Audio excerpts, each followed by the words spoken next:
gusto verle. Vamos a tomar nuestras Biblias. Le recuerdo, si usted no trae, ahí hay algunas Biblias atrás para que usted pueda tomar una si es que le hace falta. Y vamos a ir esta mañana a lo que dice la Escritura en el libro de Mateo. He titulado la predicación de esta mañana como el poder de la fe. El poder de la fe. Mateo, la escritura de esta mañana es Mateo capítulo 17 a partir del versículo 14. Para tener un poquito de contexto, en semanas anteriores hemos estudiado que Jesús está en el monte con sus discípulos. Prácticamente está con Juan, con Pedro y con Santiago. En algunas versiones dice Jacob, es el hermano de Juan. Han visto la transfiguración de Jesús y en este momento vienen de regreso. Han escuchado de Jesús, que no digan palabra alguna de lo que han visto a la gente. Y dice Mateo 17, versículo 14. Cuando llegaron al gentío, vino a él un hombre que se arrodilló delante de él diciendo: Señor, ten misericordia de mi hijo, que es lunático y padece muchísimo, porque muchas veces cae en el fuego y muchas en el agua. Y lo he traído a tus discípulos, pero no le han podido sanar. Respondiendo Jesús dijo: Oh generación incrédula y perversa, ¿hasta cuándo he de estar con vosotros? ¿Hasta cuándo os he de soportar? Traédmelo acá. Y reprendió Jesús al demonio, el cual salió del muchacho, y éste quedó sano desde aquella hora. Versículo 19 lee: Viniendo entonces los discípulos a Jesús aparte, dijeron: ¿por qué nosotros no pudimos echarlo fuera? Jesús les dijo: por vuestra poca fe, porque de cierto os digo que si tuvieres fe como un grano de mostaza, dirías a este monte: pásate de aquí allá, y se pasará, y nada os será imposible. Pero este género no sale sino con oración y ayuno. Y la fe puede mover montañas, y esa es la esencia de este pasaje. Si me permite el versículo 20, le vuelvo a leer, dice: Jesús les dijo: por vuestra poca fe, porque de cierto os digo que si tuvieres fe, como un grano de mostaza, dirías a este monte: pásate de aquí allá, y se pasará, y nada os será imposible. La fe, amados, dice la Escritura, que mueve montañas. La fe lleva a cabo grandes cosas, eso es obvio. Y creo que hemos escuchado muchas veces esto. Pero me pregunto si realmente ustedes y yo podemos entender lo que verdaderamente significa. La fe, amados, es algo que vamos a estudiar esta mañana. Fue la fe en el poder de Dios que causó que el espía Caleb, algunos de ustedes recordarán la historia, pudiera decir en el libro de Números, capítulo 13, versículo 30, lo siguiente: Caleb, un hombre de 45 años en este momento, después de ir a espiar la tierra que Dios les ha dicho que será de ellos, dice en Números 13:30, entonces Caleb hizo callar al pueblo delante de Moisés y dijo: subamos luego y tomemos posesión de ella, porque podremos nosotros más que ellos. Un hombre de 45 años en este momento, y 40 años vagaron en el desierto por la incredulidad. Y cuando este hombre tuvo 85 años, Josué, que es otro de los espías que permanecieron vivos, porque solo Josué y Caleb creyeron, cuando llegó el momento, allá en Jueces 14, Josué le dice a Caleb: este es el momento. Y Caleb sube y toma la tierra prometida a los 85 años. Es por la fe en el poder de Dios. Por la fe, Job en medio de una aflicción terrible, pudo decir lo siguiente. Acompáñame a Job, capítulo 13, versículo 15. Job dijo estas palabras que resuenan hasta el día de hoy. Capítulo 13, versículo 15. He aquí, aunque él me matare, en él esperaré. No obstante, defenderé delante de él mis caminos. Aunque Dios me matare, aunque él me quitare la vida, confiaré en él. En medio de cualquier situación, de las cosas más difíciles en la vida de Job, él pudo decir esto por la fe. Por la fe, hombres como Sadrach, Mesach y Abednego pudieron permanecer en pie en el horno de fuego y decirle al rey de ese momento, Nabucodonosor, allá en el libro de Daniel, si usted quiere y puede, acompáñeme a Daniel capítulo 3. En el libro de Daniel capítulo 3, estos tres hombres, en el versículo 17 dicen: He aquí nuestro Dios a quien servimos puede librarnos del horno de fuego ardiendo, y de tu mano, oh rey, nos librará. Por la fe en la palabra de Dios, Daniel, ahí mismo, en ese mismo libro, solamente unos capítulos más adelante, fue librado de la fosa de los leones, en el capítulo 6. Daniel capítulo 6, versículo 23. Dice la historia que por engaños algunos asesores del rey le dicen que no debe pedirle nadie del reino a nadie más que no sea él.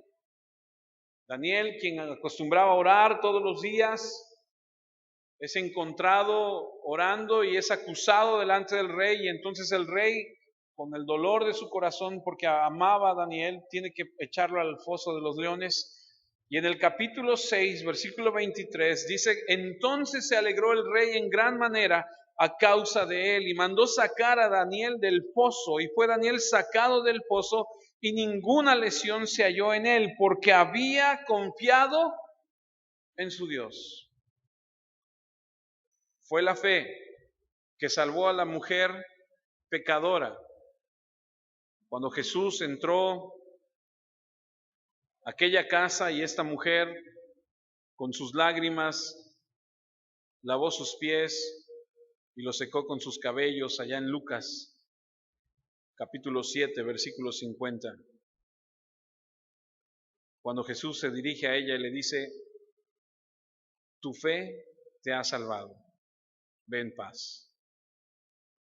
Y Hebreos 11, que es un capítulo de la fe, nos dice que Abel, Enoc, Noé, que Abraham, que Sara, que Isaac, que Jacob, que Moisés, que la prostituta Rahab, que Gedeón, que Barak, Sansón, David, Samuel, los profetas y todos ellos, por la fe hicieron grandes cosas.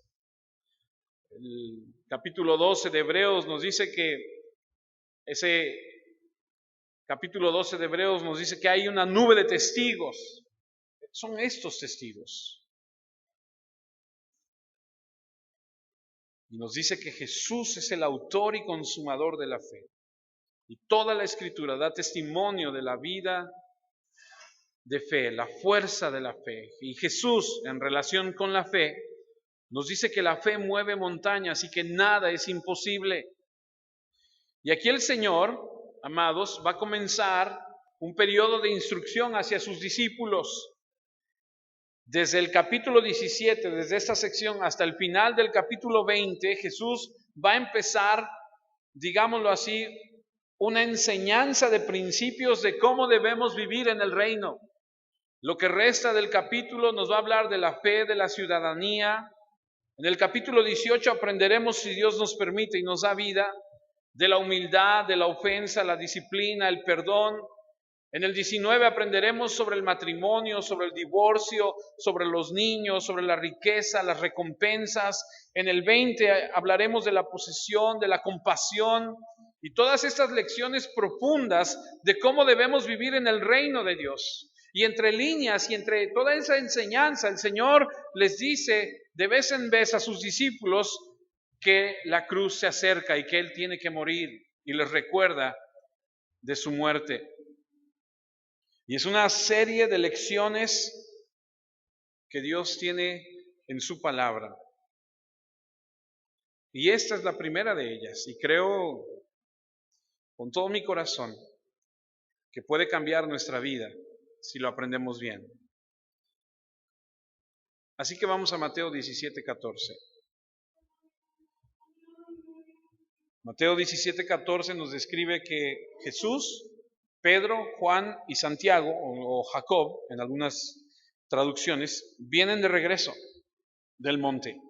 Y dice, cuando llegaron al gentío, vino a él un hombre que se arrodilló delante de él, diciendo, ahora me voy a detener un segundo ahí. Cuando llegaron al gentío, vino a él un hombre. Ahora, usted recuerda que le he comentado en varias ocasiones que un autor de un evangelio tiene una perspectiva y otro autor tiene otra. Marcos 9:14 nos está describiendo el mismo evento, pero él añade un punto extra. Marcos 9:14 dice lo siguiente: cuando llegó a donde estaban los discípulos, vio una gran multitud alrededor de ellos. Ahora, los restantes discípulos, que son 9, hay alrededor de ellos una multitud. Y Marco escribe y dice, y escribas que disputaban con ellos. Ahora, ese es un dato interesante porque podemos ver una vez más la perspectiva de un autor y la perspectiva de otro. Mientras Mateo solamente describe un gentío, Marcos dice que entre esas personas había escribas que estaban disputando con ellos. Ahora, los escribas, usted y yo lo hemos comentado en alguna otra ocasión, son judíos expertos de la ley y están en ese momento de alguna forma discutiendo con los 9 restantes discípulos. Mientras Jesús y estos 3 estaban en el monte, en la transfiguración, algo está sucediendo a donde ellos están. Ahora el Señor va a tomar una ilustración para enseñar un principio, para comunicar una verdad espiritual. Y es una ilustración viviente. Y vamos a aprender 4 cosas esta mañana acerca de esta porción de la Biblia. Vamos a ver en primer lugar la petición de este hombre, del Padre. Dice que se arrodilló delante de él. Y aquí hay una postura de reverencia. Cuando tú vas y te arrodillas delante de alguien, es señal de que tú reconoces a esa persona como una autoridad. Usted se acordará, algunos de nosotros en tiempos anteriores, cuando visitábamos a la abuelita, al abuelito, teníamos que besarle la mano, teníamos que darle alguna reverencia, o incluso se acostumbraba a hablarle de usted a las personas mayores. Ahora las nuevas generaciones han perdido eso. No se ha enseñado en muchos de los casos, en la gran mayoría de los casos, los jóvenes ahora no distinguen esa reverencia. Y ese hombre llega y dice que se arrodilla delante de él, y no solamente se arrodilla, sino le llama Señor, lo cual le indica que le tiene en alta estima. Ahora, a ciencia cierta no sabemos, pero podemos deducir que por la reputación que tiene Jesús en Galilea, este hombre por lo menos creemos que ha escuchado de Jesús. Ha escuchado que Jesús obra milagros, que es un hombre con gran poder y que puede sanar. Mateo 17:15 dice, Señor, ten misericordia de mi hijo, que es lunático y padece muchísimo, porque muchas veces cae en el fuego y muchas en el agua. Esa expresión de misericordia es aleo, que básicamente está pidiendo es ten compasión. Ahora, los que somos padres creo que podremos entender perfectamente bien esto. Cuando vemos sufrir a uno de nuestros hijos, nos duele. Y decimos, yo me acuerdo en muchas ocasiones al ver a mis hijos sufrir de alguna enfermedad o algo, haber orado, y si se pudiera, yo estaría hasta dispuesto a que me pasara a mí en lugar de que le pase a él o a ella, porque duele. Y esta es una petición de un hombre que viene a Jesús, se arrodilla, le reconoce y le dice, ten compasión de mí. Y denota que no solamente aboga por su hijo, sino que tiene una profunda agonía. Ahora, resalta la palabra lunático. Mi hijo es un lunático y a lo mejor en tiempos modernos, en tiempos actuales, si tú escuchas esta persona es un lunático, lo que pensamos es que se ha deschavetado, que se le ha caído un tornillo y decimos, está medio loco, de ahí viene la expresión lunático. Y creían en la antigüedad, en los gentiles, que de acuerdo a las diferentes fases lunares, la persona era que cambiaba y que se comportaba de manera distinta. Ahora, estudiando un poco la escritura y las diferentes traducciones, hay quien dice que la palabra lunático es sinónimo de epilepsia. Permítame llevarle a Mateo 4. Acompáñame a Mateo 4, versículo 24. Ese es un suceso anterior a donde estamos, a donde es el principio del ministerio de Jesús y le han llevado y le están llevando a muchos enfermos. Le voy a leer la traducción 1960. Y se difundió su fama por toda Siria y le trajeron todos los que tenían dolencias, los afligidos por diversas enfermedades y tormentos, los endemoniados, lunáticos y paralíticos, y los sanó. Ahora, esta misma escritura, en otra traducción que ha sido aceptada, cuando digo aceptada me refiero a que es común, muchas personas las tienen, Mateo 4:24, palabra de Dios para todos. Esta expresión de lunático en esta traducción es distinta. Su fama se difundió por toda Siria, le traían a todos los que padecían de diversas enfermedades y a los que sufrían graves dolores. También le traían a los atormentados por algún demonio, a los epilépticos y a los paralíticos, y los sanaba. Y aquí entonces podemos ver que la traducción es descrita como epilepsia. Es un trastorno nervioso de convulsiones. Yo no sé si usted alguna vez ha estado presente cuando alguna persona epiléptica sufre algún ataque. Es impresionante. Yo me estaba acordando mientras estudiaba de la primera vez que yo vi a alguna persona epiléptica. Fue impresionante porque se le van los ojos hacia atrás, muerde. Me acuerdo que corrieron, había que meterle algo entre los dientes, no se fuera a morder la lengua, y convulsionaba, y fue bastante impresionante ver a una persona así. Y te podrás imaginar en esos tiempos ver a una persona haciendo ese tipo de actos era realmente algo impresionante. Lo es hoy en día, pero hoy en día, bueno, hay tantas cosas. Y aquí la traducción dice que pudiera ser epilepsia.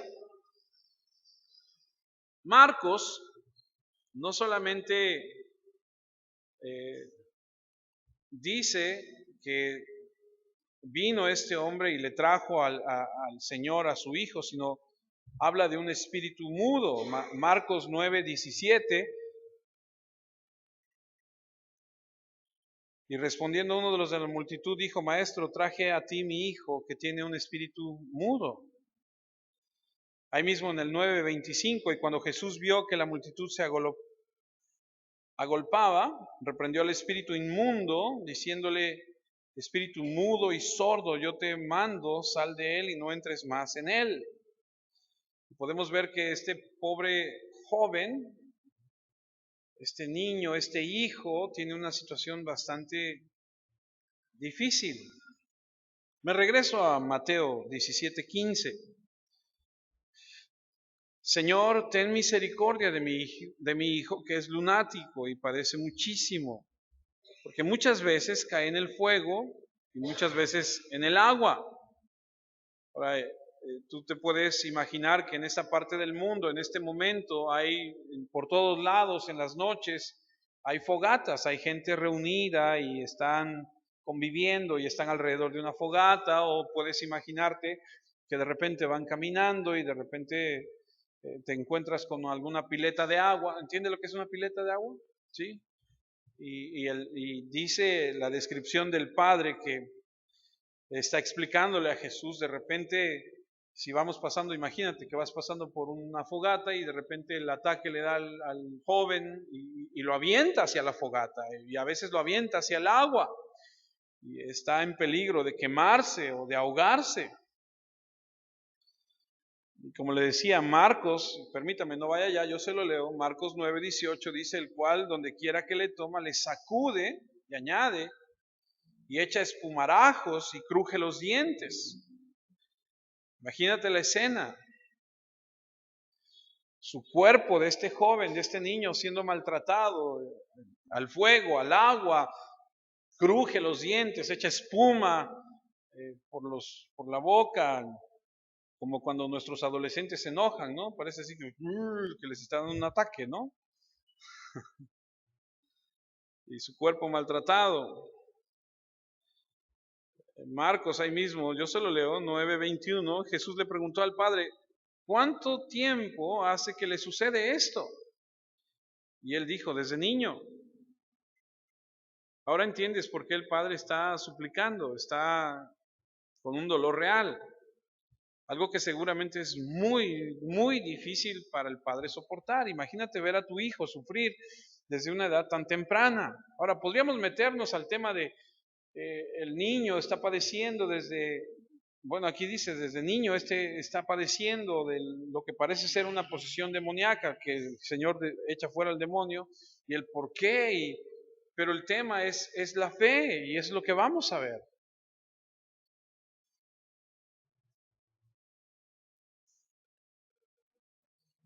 Otro elemento que podemos ver dentro de esta escritura es la impotencia de los que siguen, de los seguidores.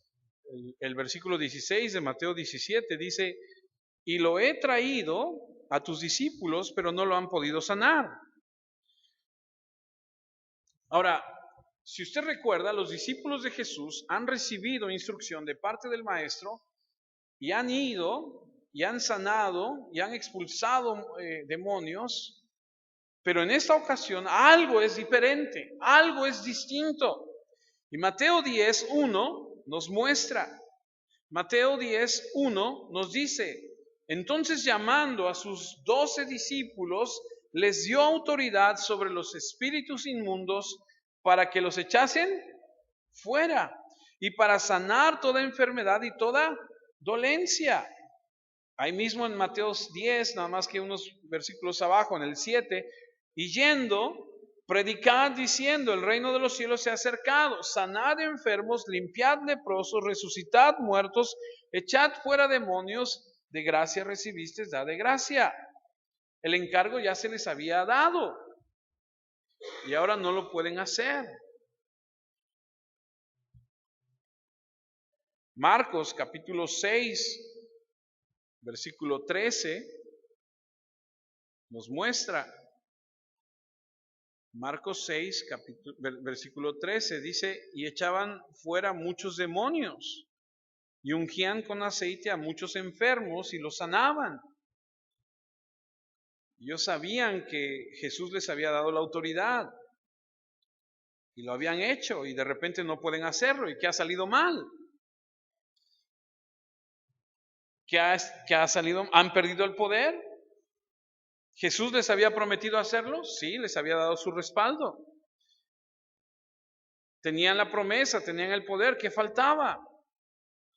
Bueno, no se habían apropiado del poder totalmente. Estaban dispuestos, pero no se habían apropiado de él. Y de eso vamos a hablar un poco más. Porque en el capítulo 17 no pudieron hacer lo que se les prometió en el capítulo 10. Y aquí podemos ver algo que es muy interesante. Creo que aquí podemos detenernos un poco. Mateo 17:17 nos habla de la perversión de las personas infieles. Mateo 17:17, parece ser que Jesús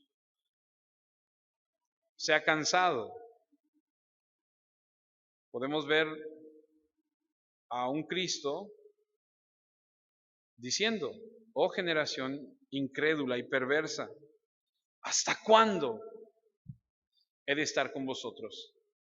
¿Te ha pasado alguna vez que te has desesperado con alguien? Que le has dicho, ¿hasta cuándo vas a entender lo que te estoy diciendo? Digo, yo puedo en un sentido muy simple identificarme en otro terreno con Jesús, decir, es verdad, hay un momento donde cuando alguien no entiende lo que le estás diciendo, llega el momento donde tú puedes expresarte así? ¿Hasta cuándo? Dice Jesús. Y parece que Jesús está con deseos de regresar al Padre. ¿Hasta cuándo he de estar con vosotros? Como diciendo, podría estar en otro lado. ¿Hasta cuándo os he de soportar? Y dice, traédmelo acá. Y es hora de que Jesús nos dé una lección. Los discípulos están en confusión. El Padre está en un gran estado de dolor. Y podemos darnos cuenta de lo que Jesús nos va a enseñar unos versículos adelante.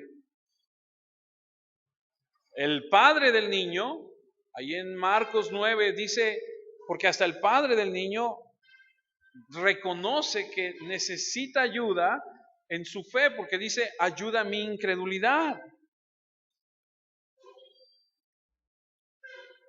Los discípulos son un símbolo de toda una generación de gente sin fe. Y déjeme decirle algo. Bendito sea Dios que nos ha permitido amanecer en este 2017 y que tenemos un año por delante. Pero se va a requerir todos los días de este 2017 de fe en el Señor para enfrentar lo que venga.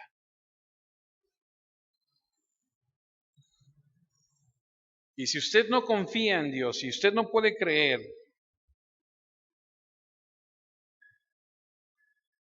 la Biblia aquí dice, oh generación incrédula y perversa, aquel que no cree es considerado también un perverso. Y perverso se utilizaba para describir un objeto hecho por un artesano de una calidad pésima, torpe, no torcida, no bien hecha. Y él está diciendo, ustedes no creen porque están distorsionados, retorcidos.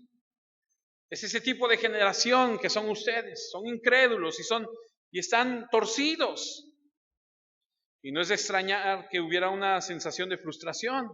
¿Hasta cuándo he de estar entre vosotros o con vosotros? Y podemos ver cómo sus propios discípulos estaban continuamente teniendo que aprender las mismas lecciones una y otra y otra y otra y otra vez. ¡Wow!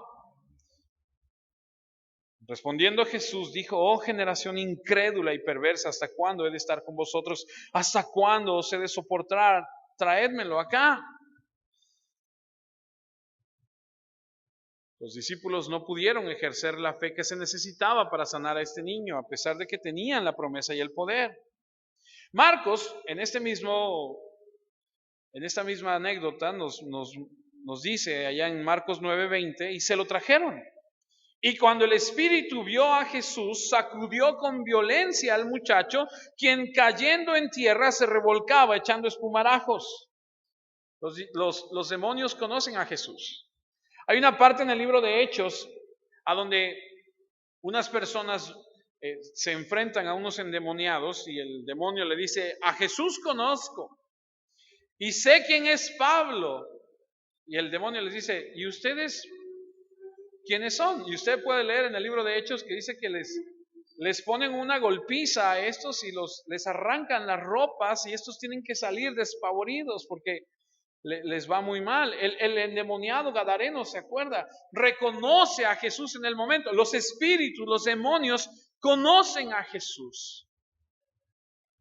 Y dice Mateo 17:18, y reprendiendo Jesús al demonio, el cual salió del muchacho, Jesús al demonio, el cual salió del muchacho, y éste quedó sano desde aquella hora. Debió haber sido impresionante, porque este muchacho, desde niño, ha padecido esto. Y tiene un encuentro con el Salvador, con el Señor del cielo, y en ese momento dice que es sanado. Lucas 9:43 dice que todos se admiraban de la grandeza de Dios. Continuamos con Mateo 17:19, y aquí viene la enseñanza. Viniendo entonces los discípulos a Jesús aparte, Marcos 9:28 nos dice que entraron a casa. Dice, cuando él entró en casa, sus discípulos le preguntaron aparte, ¿por qué nosotros no pudimos echarle fuera? ¿Se dan cuenta que no preguntaron cómo lo hiciste? Ellos sabían. Ellos querían saber por qué no pudieron. Y Jesús entonces les va a dar y nos va a dar a nosotros una gran lección. Mateo 17:20. Jesús les dijo, por vuestra poca fe. Ahora, no se pierda, ponga atención a este punto, porque por un lado dice por vuestra poca fe, porque de cierto os digo que si tuvierais fe como un grano de mostaza, dirías a este monte, pásate de aquí a allá y se pasará y nada os será imposible. Ahora, no es la incredulidad, es la poca fe. No está diciendo es que no creyeron, está diciendo es que tienen poca fe. O sea, tienen una fe débil. No tienen la suficiente fe. Ahora Jesús, en reiteradas veces, y si soy más específico, creo que en 4 ocasiones, les dice hombres de poca fe. Mateo 6:30.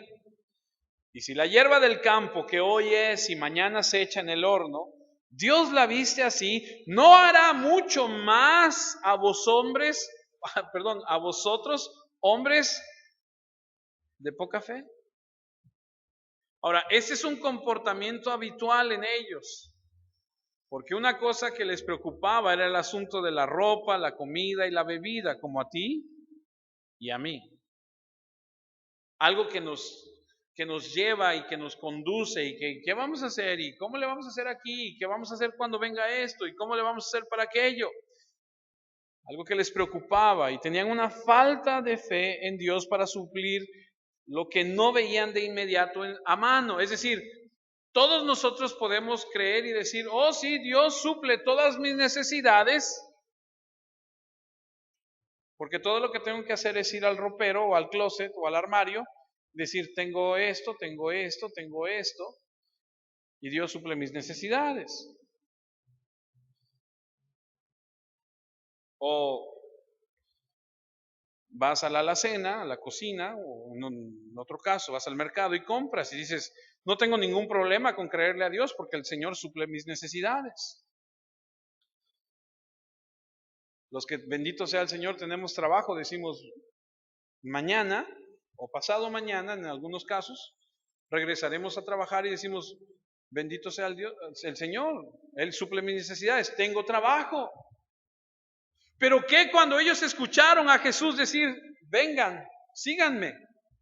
Pero quiero que sepan que no hay comodidad, que el Hijo del Hombre no tiene donde reposar su cabeza. Pero no se preocupen, Dios se hará cargo de todo. Si Dios viste a la hierba y le da de comer a las aves, no se preocupen, Dios les dará. Porque una cosa muy diferente es decir, yo creo en el Señor, pero tienes tu negocio y te va bien. Dice, qué bien. Tienes tu trabajo y tienes tu dinero. Me va bien, tengo eso, tengo el otro. Sí, Señor, bendito seas. Pero otra cosa muy distinta es creer en el Señor cuando no tienes nada. Mateo 8:26 y les dijo, ¿por qué teméis, hombres de poca fe? Entonces levantándose, reprendió los vientos y al mar y se hizo gran bonanza. Mismo discurso. Pueden creer mientras iban bien protegidos. Siempre y cuando no haya olas, todo está bien. Creemos, amén, bendito sea el Señor. Pero cuando viene la tormenta, cuando se desatan los vientos, cuando vienen las olas, cuando azota contra nuestra vida, entonces la fe se detiene. Y entonces comienza la desesperación, la preocupación, la duda. Mateo 14:31. La fe hizo que Pedro saliera de la embarcación. Al momento Jesús extendiendo la mano asió de él, escuche, y le dijo, hombre de poca fe, ¿por qué dudaste? Pedro, el único ser después de nuestro Señor Jesús que caminó sobre el agua. El versículo 30 de ese mismo, pero al ver el fuerte viento tuvo miedo y comenzó a hundirse y dio voces diciendo, Señor, sálvame.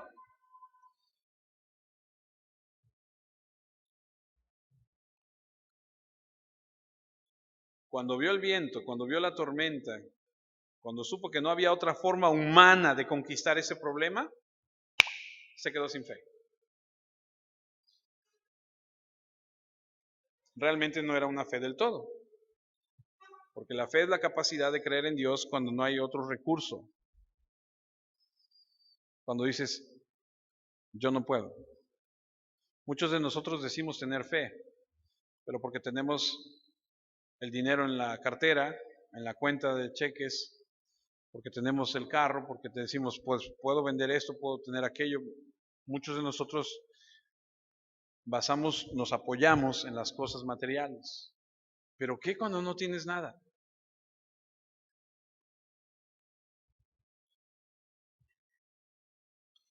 Otro incidente, un poquito atrás de donde estamos, usted lo recordará, después de la alimentación de muchísima gente, Mateo 16:8, los discípulos empiezan a discutir, oye, el pan y la levadura, y es que no trajimos el pan, ¿se acuerdan? Y Mateo 16:8 dice, y entendiéndole Jesús les dijo, ¿por qué pensáis dentro de vosotros, hombres de poca fe, que no tenéis pan? Y lo discutimos en su momento. Ellos no tienen fe para creer en el Señor, para suministrarles lo que les hace falta. Y todos estos incidentes nos marcan lo que es la poca fe. Poca fe de creer en Dios cuando se tiene algo al alcance de la mano. ¿Lo tengo? Oh sí, creo en Dios. Oh sí, el Señor provee. Eso es poca fe.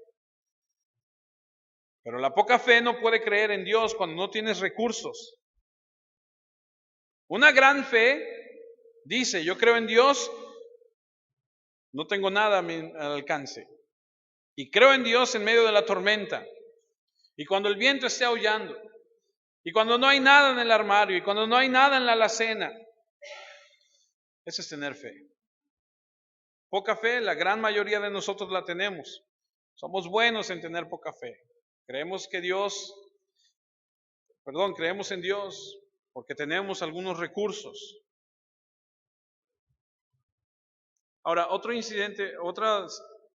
dato interesante es que en los 4 incidentes de poca fe, el Señor estaba ahí y Él resuelve la situación. Está la tormenta, Pedro se empieza a hundir, el Señor está ahí, lo toma de la mano. No hay nada de comer, el Señor está ahí, Él suple. Usted puede estudiarlos. En los 4 incidentes, Él está ahí. Pero cuando le traen a estos 9 discípulos, a este joven, a este niño, a este adolescente tal vez, el Señor no está ahí. Y ellos empiezan a orar y el Señor no está ahí. Él estaba con los otros 3 en el monte, ¿se acuerdan? Y es una prueba para ellos. Y es una prueba para ellos porque muy pronto Él se va a ir.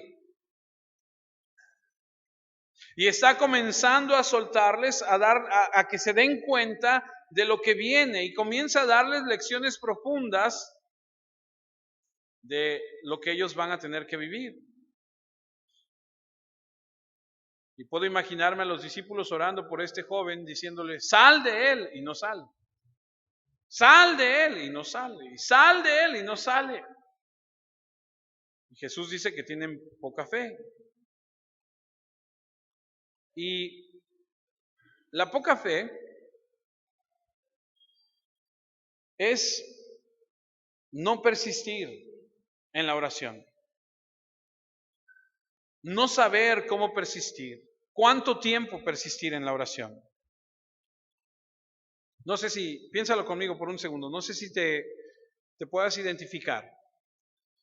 Las personas que vienen al Señor, cuando vienen al Señor y empiezan a caminar con Él, digamos los nuevos creyentes, empiezan a orar al Señor y el Señor empieza a responder sus oraciones y ellos empiezan a afirmar su fe y parece que a veces ni siquiera has acabado de decir la oración cuando ¡pum! Ahí está la respuesta y dices ¡wow! Y se gozan y todo. Pero al paso del tiempo la situación empieza a cambiar. ¿No te ha pasado? ¿No te pasó? Dices, es que yo me acuerdo, y apenas iba yo a decir, y ahí estaba, y el Señor me daba, y el Señor estaba afirmando tu fe, y quiere que tú empieces a tener fe. Pero al irse desarrollando el tiempo, las cosas empiezan a cambiar, y entonces nosotros tenemos que empezar a fortalecer la fe. Tenemos que desarrollar una fe más fuerte, más profunda, más madura. Pasa el tiempo y le pedimos y no responde, y parece que no le interesa, y ejercemos una fe pequeña y desistimos, no persistimos. ¿Y cuántos saben que el Señor pone a prueba? El Señor prueba y prueba nuestra fe, y quiere que seamos personas fuertes y maduras en Él.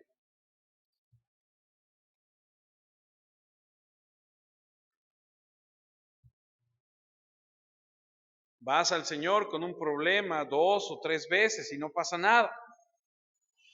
Algunas personas dicen, es que he orado, ya llevo 2 meses orando y no veo nada. 2 meses, ¿es en serio?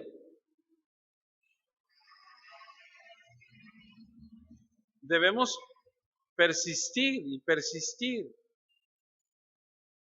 George Mueller, el príncipe de la intercesión,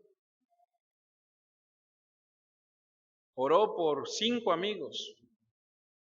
El primero se convirtió al año, el segundo a los 5 años, el tercero se convirtió como a los 15 años de estar orando por él, y así el cuarto, y el quinto se convirtió 3 meses después de que este hombre murió. Oró por él no sé cuántos años, muchos años. Pero vivimos dentro de una sociedad, en un tiempo a donde las palomitas de maíz son instantáneas, donde las sopas son instantáneas, a donde el internet en 3 segundos te conecta, y si se tarda 5, ya quieres aventar el teléfono y dices, esta porquería se atora y ya no sirve y quiero otro. Y pensamos en nuestra mente chiquita que Dios es así. Y queremos que sea como el Aladino y tallar la lámpara y ¡pum! Y que salga y que diga, ¿qué quieres? Ah, yo deseo esto, esto y esto, y no estás terminando de hablar cuando ya lo tienes. Pero el Señor trabaja de manera diferente, y Él quiere que no tengamos una fe pequeña, Él quiere que tengamos fe en Él, pero no se hacen las cosas como nosotros queremos, sino como Él quiere, cuando Él quiere.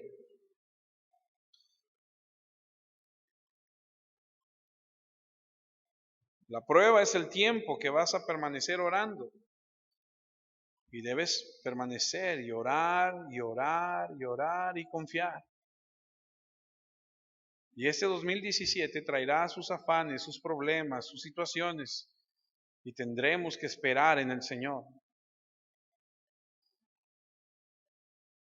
Algunos tienen la idea de que cuando se termina un problema dicen, ay, ya por fin se acabó este problema. Prepárate porque ahí a la vuelta de la esquina viene el otro. Porque esta vida así es. Cuando se te resuelve un problema, viene otro.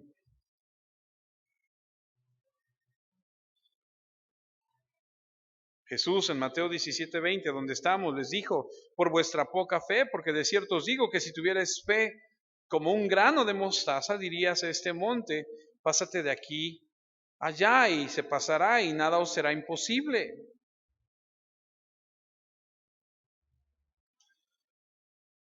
Pero Jesús compara, escuche, Jesús compara la fe con un grano de mostaza. Y usted y yo sabemos que el grano de mostaza es la semilla más pequeña. Y Jesús les dice, ustedes tienen muy poca fe. Y si tuvieres fe como un grano de mostaza, que es el más pequeño, y esto ha sido malinterpretado, porque el grano de mostaza sí es cierto que es el más pequeño, pero ¿cuál es la característica del grano de mostaza? Mateo 13, 31 y 32 describe, Otra parábola les refirió diciendo: el reino de los cielos es semejante al grano de mostaza que un hombre tomó y sembró en su campo, el cual a la verdad es la más pequeña de todas las semillas. Pero cuando ha crecido es la mayor de las hortalizas y se hace árbol de tal manera que vienen las aves del cielo y hacen nido en sus ramas. ¿Cuál es la mala interpretación? Que el grano de mostaza, si bien cierto es el más pequeño, cuando crece, es decir, tiene que crecer. En otras palabras, tú y yo no podemos decir tener fe en Dios y quedarnos con la misma fe y estar patinando en la misma situación toda la vida. Tú tienes que tener fe en Dios de que las cosas van a cambiar. Ahora escucha, esto es muy importante. No como tú quieres. Porque entonces no es Dios, Él, sino tú. Porque si tú dices, no, yo quiero y yo quiero y yo quiero, pues sí, amado, pero no oramos para que se haga nuestra voluntad, oramos para que se haga la voluntad de Él. Porque no lo pierdas de vista, esto es muy importante. Tú y yo tenemos que orar de acuerdo a su voluntad. Y nuestra fe tiene que crecer. Empieza con poco, empieza con algo pequeño, pero no puede quedarse así. Y Dios desea que podamos experimentar en nuestras vidas a través de un ejercicio en el poder divino para que crezca, para que siga adelante. Y escuchen, no es que sea pesimista, ni se lo deseo a nadie, pero este 2017, como todos los años, como cada año, traerá diferentes cosas. Y que Dios nos ayude y nos permita su gracia y nos ayude a enfrentar lo que venga. Y que en medio de cualquier situación que vivamos, nuestra fe pueda ser ejercida y pueda crecer. Y podamos decir, no importa lo que venga, no importa que no tenga, te tengo a ti, que eres mi Dios, que estás en el cielo. Porque hay situaciones que tú y yo no vamos a poder resolver.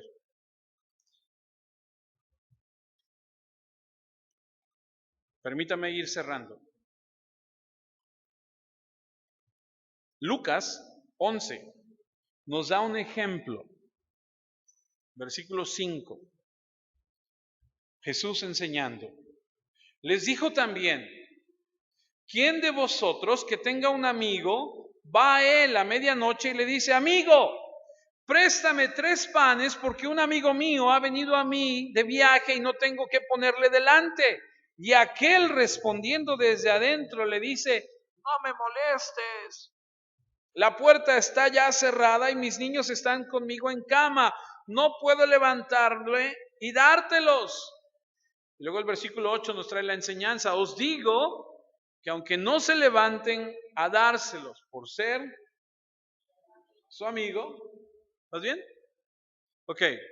Sin embargo, por su importunidad se levantará y se le dará todo lo que necesite.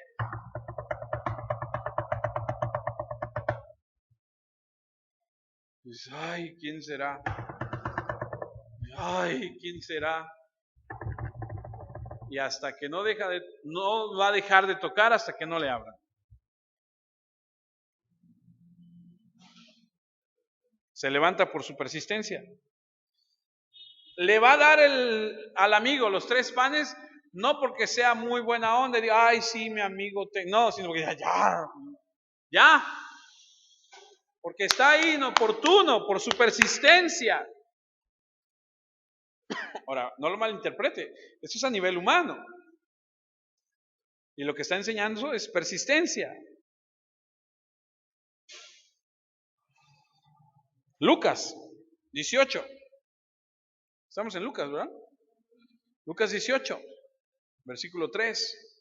Había también en aquella ciudad una viuda, la cual venía a él diciendo: hazme justicia de mi adversario. Y él no quiso por algún tiempo, está hablando de un juez, Pero después de esto dijo dentro de sí, aunque ni temo a Dios, ni tengo respeto a hombre, sin embargo, porque esta viuda me es molesta, le haré justicia. No sea que viniendo de continuo, me agote la paciencia. Y esa es la lección aquí. Si los discípulos hubiesen orado y persistido en la oración, hubieran logrado.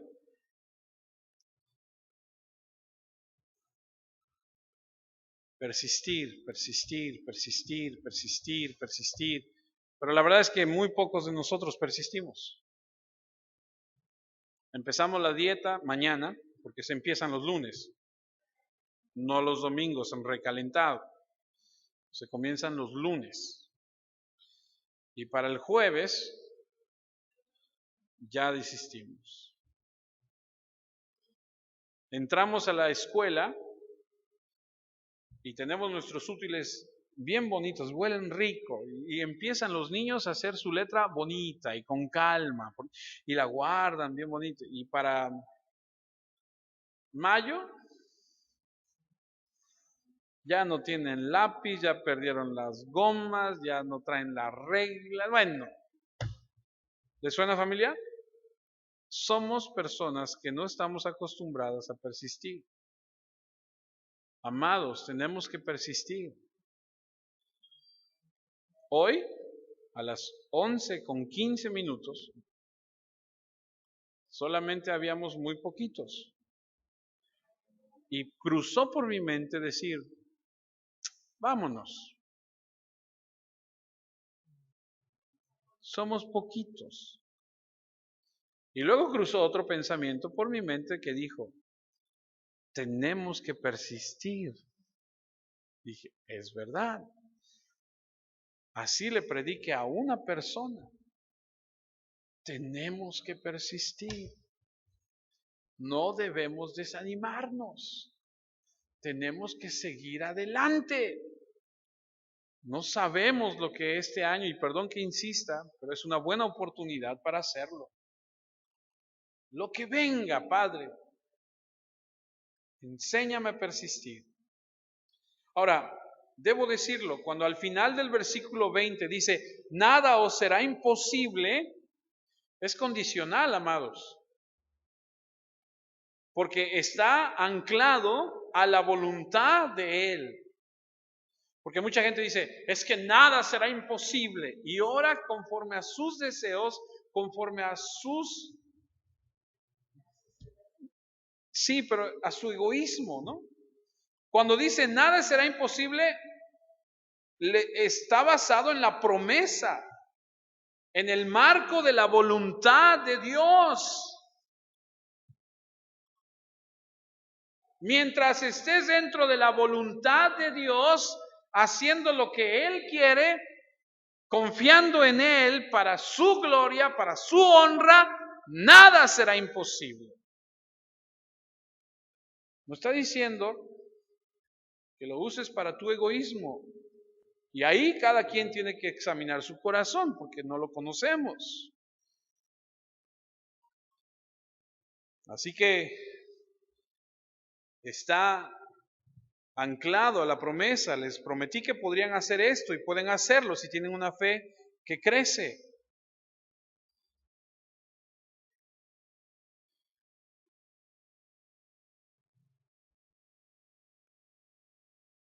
Lo que los discípulos debieron haber hecho era persistir y mantenerse en oración y seguir confiando y seguir creyendo en Dios. El Señor quería que aprendieran. Entonces habría respondido. Y Dios sabe exactamente lo que iba a hacer. Y Él tuvo que enseñarles esto. Una gran lección. Gran lección. Tenemos muchas promesas en las Escrituras de sabiduría, de satisfacer nuestras necesidades, de paz, de alegría, de virtud, de fuerza, de seguridad, de protección, de liberación, de fruto, de perdón, de libertad, promesas y promesas y promesas. Y muchas veces no experimentamos el cumplimiento de las promesas en el poder de Dios porque no persistimos en la oración. debemos persistir en la oración hasta que el Señor responda. Si estamos dentro de su voluntad, se lo he platicado en otras ocasiones. En años anteriores, mucha gente dice, te doy en un sobre, ponía, te doy esta ofrenda para que me saque la lotería o me saque el melate. Y entonces la gente está orando y está condicionando y está pidiendo, pero para su satisfacción egoísta. Apenas leía yo un libro, estoy leyendo un libro que se llama Regresar a las Escrituras, muy bueno. Y el hombre que escribe, el pastor que escribe, dice, tal vez nuestras oraciones deberían de cambiar y decirle al Señor, Señor, si tú quieres que yo sea rico, cuida mi corazón para que si tú me permites ser rico, no te ofenda y no me desvíe. O si tú quieres que yo sea pobre, porque esa es tu voluntad, entonces enséñame a vivir alegremente y agradecido y ser una persona que dentro de la pobreza o la riqueza te honre y te glorifique a ti siempre. Y ese es el punto, buscar la gloria de Él, no la nuestra, no nuestra satisfacción. Y termina la sección en Mateo 17:21 y con esto terminamos. Pero este género no sale sino con oración y ayuno. Santiago dice en algún punto de su carta que la oración eficaz del justo puede mucho. Nunca podremos saber la completa o las promesas completas de Dios si nos derrumbamos ante los problemas y no persistimos en la oración. Hace rato que les comenté de George Miller, que fue uno de los intercesores más destacados, una persona de oración. De hecho, dicen que cuando lo encontraron muerto, lo encontraron de rodillas en posición de orar. Así lo encontraron, porque oraba. Este hombre usted puede buscarlo en la historia, y hasta el día de hoy creo que todavía están los orfanatos que él fundó en Inglaterra. Tuvo muchos orfanatos y tenía que orar todos los días para que viniera la provisión para los niños, para poderle dar de comer a tantos niños. 52 años oró por su amigo. Tú quieres orar una oración rápida, quieres salir de tu casa y decirle, Señor, ayúdame el día de hoy y que se resuelva el problema, Señor. Y tienes de aquí a lo que llego, a donde voy. Así somos. Y creo que si dobláramos nuestra rodilla y oráramos sin cesar, persistiendo en la oración, veríamos el poder de Dios desatarse más en nuestra vida, siempre y cuando esté dentro del marco de la voluntad de Dios. Nada será imposible. Así que, ánimo, vamos a persistir en la oración. Incline su rostro y oremos.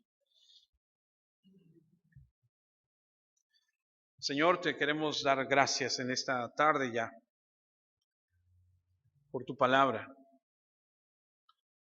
Amado Espíritu Santo, tú que habitas dentro de los hijos de Dios,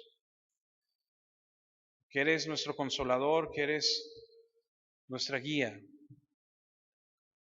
de la manera más humilde posible te pedimos que nos enseñes a persistir. Y sé que esta oración conlleva que pudiera venir a nuestras vidas muchas cosas a donde necesariamente para poder ser enseñados tendremos que pasar por situaciones. Pero si tú estás con nosotros, hay una inmensa diferencia con aquellos que no te tienen. Porque es un hecho real que vendrán pruebas, aflicciones, dolores, así como alegrías y momentos de gozo, también vendrán estas situaciones. Oramos porque este 2017 que tú nos has permitido comenzar sea un año donde todos y cada uno de nosotros exaltemos y glorifiquemos tu nombre, Señor Jesús. Padre amado, Espíritu Santo, ayúdanos a confiar, a vivir la manera que Dios quiere que lo hagamos, honrando y exaltando y glorificando tu bendito y hermoso nombre. Ayuda a nuestros hijos, ayúdanos en nuestros matrimonios, en las relaciones que tenemos unos con otros, para la gloria de tu nombre. En Cristo Jesús, Señor. Amén, Padre. Amén. Gracias.